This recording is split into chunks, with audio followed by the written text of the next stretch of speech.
Mga kapuso, humina na ang southwest monsoon o habagat ayon sa Pag-asa. Ang magandang lagay ng panahon asahan sa mga susunod na araw. Alamin yan sa report ni Paul Hernandez. Ngayon lang nakatsyempong walang ulan si Lester kaya agad na nilinis ang tricycle na tigmak ng putik. 3 araw niyang hinayaang madungis ang minamanehong sasakyan. Walang po makapalang putik. Walang tag-ulan.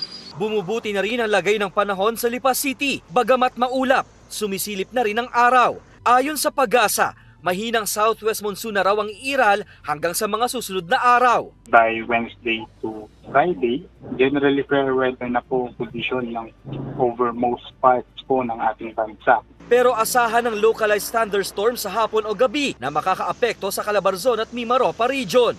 Inaasahan na po natin na by tomorrow, improving weather na po tayo. May binabantayang low pressure area ang ahensya pero mababa raw ang tsansang maging bagyo ito. 2 hanggang 3 bagyo naman ang aasahan na pumasok sa PAR sa buwan ng Agosto. Kasama si Kel Ravaca, Paul Hernandez, Balitang Southern Tagalog.